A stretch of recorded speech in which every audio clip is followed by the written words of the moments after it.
7 signes qu'Allah vous prépare au mariage. Assalamu alaykum wa rahmatullahi wa barakatuh. Le silence avant la promesse. Avant que le mariage n'arrive, Allah prépare. Mais cette préparation est souvent silencieuse. Elle se fait dans les larmes du cœur, dans les prières nocturnes, dans les épreuves qu'on ne comprend qu'en regardant en arrière. Et toi, peut-être que tu es justement dans cette phase. As-tu déjà senti que ta solitude n'était pas un vide, mais une gestation intérieure? As-tu déjà ressenti que tes douleurs étaient en réalité des réajustements de ton âme pour un avenir que tu ne vois pas encore? Écoute les signes, car parfois, Allah ne dit pas non, il dit « Attends, je prépare quelque chose de meilleur ». Premier, tu es appelé à guérir avant d'aimer. Il y a des silences que seul Allah entend, des nuits où tu poses ta tête sur l'oreiller, mais ton cœur reste debout, incapable de se reposer. Ce n'est pas juste de la solitude, c'est une invitation. Un appel doux mais insistant. Reviens vers moi avant de vouloir aller vers un autre. Car Allah, dans sa sagesse infinie, ne t'envoie pas une personne pour te réparer. Il t'ouvre d'abord les portes de la guérison, afin que tu n'aimes pas à travers tes blessures, mais à travers la lumière qu'il a déposée en toi. Tu remarques que les choses changent. Les anciennes habitudes tombent. Tu t'éloignes de ce qui te distrait de ton cœur. Et sans t'en rendre compte, tu passes plus de temps à parler à Allah qu'à chercher quelqu'un. C'est une transformation silencieuse, mais puissante. Une mue de l'âme. Il y avait ce frère, perdu dans une mer de doute, qui s'écria un soir « Pourquoi suis-je encore seul, Ya Rab ?» Il s'est effondré dans sa prière. Et ce soir-là, il a ouvert le Coran au hasard. Ses yeux sont tombés sur ce verset. « Et place ta confiance en Allah. Allah aime ceux qui lui font confiance. » Sourate Al-Imran, verset 159. Ce n'était pas une réponse. C'était un baume. Une promesse divine qu'Allah ne l'avait jamais abandonné, mais qu'il l'était en train de le reconstruire. Car parfois, guérir prend la forme d'un éloignement, d'un vide.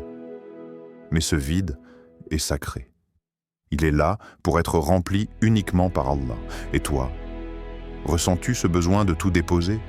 De dire à ton Seigneur, « Ya Allah, je ne veux pas aimer avec un cœur cassé. Aide-moi à aimer avec un cœur purifié par toi. » Peut-être que cette phase de silence n'est pas un retard. C'est une préparation. Alors, es-tu en train de guérir, non pas pour aimer, mais pour revenir vers Allah? 2. Tu apprends à aimer Allah plus que ton désir de mariage. Il y a un moment où ton cœur cesse de courir. Tu veux toujours te marier, oui. Mais cette envie n'est plus pressée. Elle n'est plus bruyante. Elle est devenue paisible. Parce que quelque chose en toi a changé. Tu as goûté à un amour plus vaste, plus doux, plus enveloppant, celui d'Allah. Ce n'est pas que tu as abandonné le mariage, mais tu ne le recherches plus comme un remède à ta solitude. Tu le vois maintenant comme un acte d'adoration, un prolongement de ton chemin vers lui. Tu commences à aimer Allah plus que ce que tu espères. Et dans cette inversion d'ordre, tout s'aligne. Il y a cette sœur qui, après des années de prière pour se marier, a soudain cessé de demander, non par résignation, mais parce qu'elle avait trouvé la paix dans la proximité avec son Seigneur. Elle disait, « J'ai compris que j'avais confondu le cadeau avec celui qui donne. » Et c'est là que son cœur s'est libéré. Comme nous le rappelle ce noble hadith, celui qui se marie a certes complété la moitié de sa religion, qu'il craigne Allah pour l'autre moitié, rapporté par Al-Bayhaqi. Et que dit Allah dans son livre, comme pour répondre à cette paix intérieure retrouvée? Il dit, avec une douceur qui fait vibrer l'âme, « Allah est le protecteur de ceux qui ont la foi, il les fait sortir des ténèbres vers la lumière. » Sourate Al-Baqarah 257. Car lorsque tu tombes amoureux de ton Créateur, tu te relèves de toutes tes dépendances. Et toi, As-tu commencé à aimer Allah au point que ton besoin d'être comblé par autrui s'estompe peu à peu? Quand tu penses au mariage, est-ce que ton premier désir est toujours d'être aimé? Ou bien est-ce devenu d'aimer pour Allah? Peut-être que cette paix soudaine dans ton cœur est un signe qu'Allah t'enseigne à aimer à sa manière. Troisième, tu vis des épreuves qui cassent ton orgueil. Il y a des pertes qui ne sont pas là pour te détruire, mais pour te débarrasser de ce qui en toi bloquait la lumière. Tu perds une relation, puis une autre. Tu commences à douter. Qu'est-ce qui ne va pas chez moi? Mais ce n'est pas un défaut que tu portes, c'est une purification. Tu te sens rejeté, parfois humilié. On t'ignore, on te quitte, on t'oublie. Et ton ego, celui qui criait autrefois « je mérite mieux », swing commence à se taire, parce qu'Allah, dans sa sagesse parfaite, te prépare à aimer sans fierté, sans orgueil, sans masque. Car le mariage ne survit pas à l'ego. Il ne pousse que sur le terreau de l'humilité. Ce n'est pas dans la victoire que tu te construis, mais dans l'acceptation de tes faiblesses. Souviens-toi de ces mots puissants du Coran.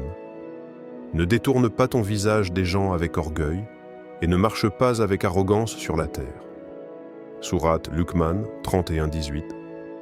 Chaque fois que tu tombes, chaque fois que quelqu'un s'éloigne de toi, c'est peut-être Allah qui t'élève. À sa manière. Il y avait cette sœur. Elle avait tout donné dans un mariage qui s'est effondré. Un divorce brutal. Elle disait « Je ne reconnaissais plus la femme que j'étais devenue, vide, brisée. » Mais dans ce vide, elle a appris à s'agenouiller devant Allah et non devant l'amour d'un homme. Elle a pleuré, supplié, changé. Et 2 ans plus tard, Allah lui a envoyé un homme qui priait pour elle bien avant de la connaître. Un homme pieux, doux et rempli de lumière. Elle a compris qu'Allah ne casse jamais pour le plaisir. Il casse pour reconstruire, mais cette fois sur des fondations saines. Et toi, est-ce que tu vis quelque chose en ce moment qui te brise un peu plus chaque jour? Et si ce n'était pas une punition, mais une formation divine, un polissage du cœur? Avant le cadeau? 4e, tu développes une vision claire du mariage. Il fut un temps où tu disais « Je veux juste quelqu'un ». Aujourd'hui, cette phrase te semble floue, presque vide. Parce que maintenant, tu veux plus qu'une présence. Tu veux une direction. Tu veux quelqu'un qui prie à tes côtés, quelqu'un qui te rappelle Allah quand tu l'oublies, quelqu'un qui pleure avec toi dans la même prosternation. Tu ne veux plus un simple amour, tu veux un partenariat sacré. Et ça change tout. Tu te mets à écrire, à planifier, à rêver autrement. Tu commences même à faire des douasses précises, pas pour avoir quelqu'un, mais pour être quelqu'un qui mérite ce foyer béni.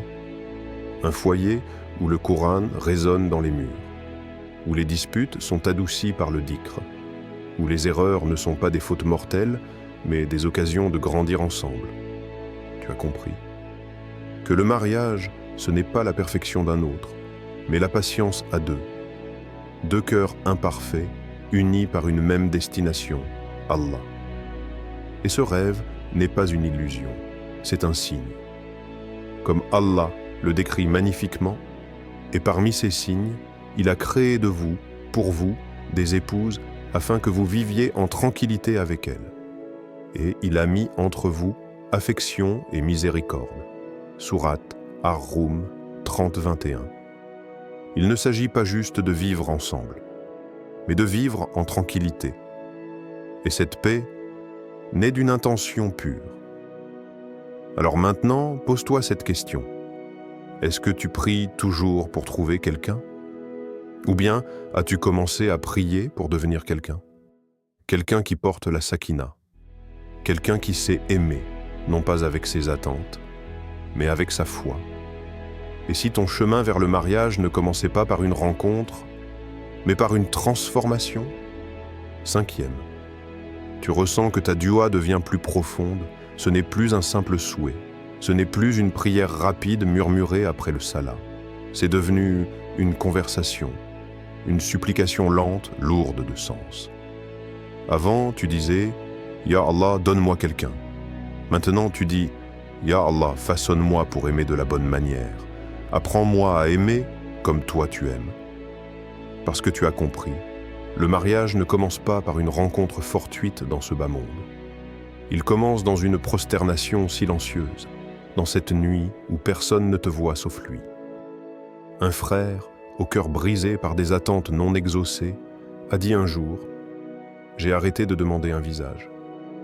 J'ai commencé à demander une âme qui m'aide à me rapprocher d'Allah. » Et ce changement a tout apaisé en lui. Car la véritable paix, ce n'est pas de trouver quelqu'un.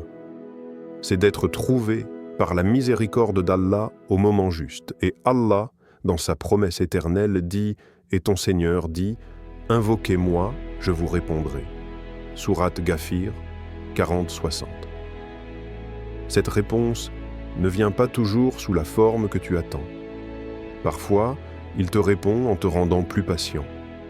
Parfois, en t'éloignant de ce qui n'était pas fait pour toi. Et parfois, en te guidant doucement vers un cœur qui t'élèvera au paradis. La dua est devenue profonde parce qu'elle n'est plus axée sur le besoin, mais sur la destination.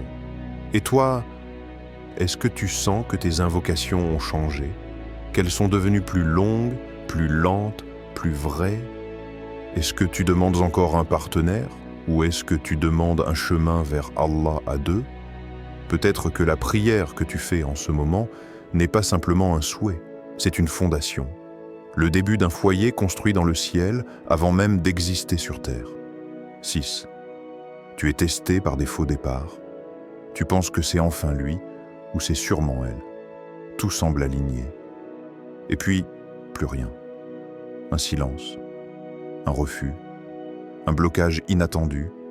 Tu te retrouves à genoux devant tes propres attentes. À te demander pourquoi Allah m'a laissé espérer autant pour que ça s'arrête comme ça.